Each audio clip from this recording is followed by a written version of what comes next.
Граѓанската иницијатива Здрава Котлина остро реагира по усвојувањето на новиот закон за минерални суровини во Собранието, оценувајќи дека станува збор за сериозен правен и еколошки преседан. Во јавниот апел упатен до председателката Гордана Силјановска-Давкова, тие бараат да не го потпише указот за прогласување на законот и да го искористи правото на вето.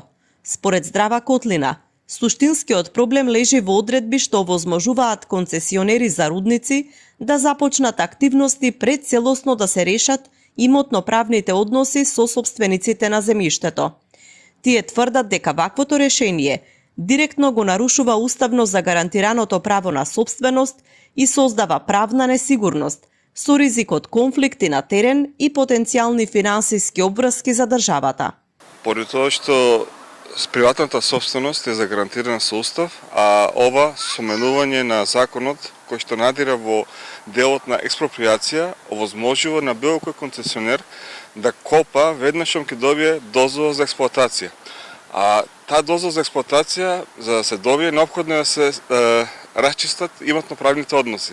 Ако вам ви дозволат само со обично барање, да поднесено барање, не решено барање, да добиете дозвола за експлоатација, навлегуваме директно во собственост на приватни лица кои што ќе имат проблем.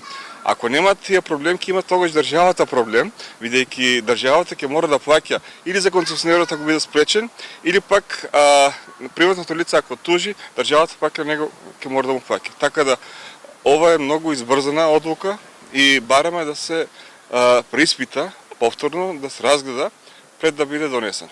Паралелно, иницијативата предупредува дека законот значително ги олеснува процедурите за отворање рудници во земјоделски и населени региони, што според нив представува закана за животната средина и здравјето на граѓаните.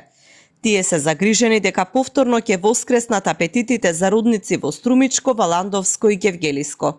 Очигледно дека натаму се тера работава, иако тоа ќе биде катастрофално решение, ако навистина тоа го мислат. Јас ќе ги потсетам што оно што го зборува пред избори, значи 2023-2024, па и пред локалните избори, да се потсетат, бидејќи има снимки, има видеа, има интервјуа. И ако навистина така мислат да го правиме, тогаш народ ќе се побуни и сигурно веќе има раздвижување на терен, се мобилизираат луѓето, бидејќи страф озачува, така да ние сме спремни да делуваме. Здрава Котлина оценува дека законот е донесен на брзина и без доволно јавна дебата, со потенцијални политички и економски интереси во позадина. Во нивниот став се потенцира дека прашањето за рударството не треба да се гледа низ идеолошка призма, туку како прашање на здравје, животна средина и владење на правото.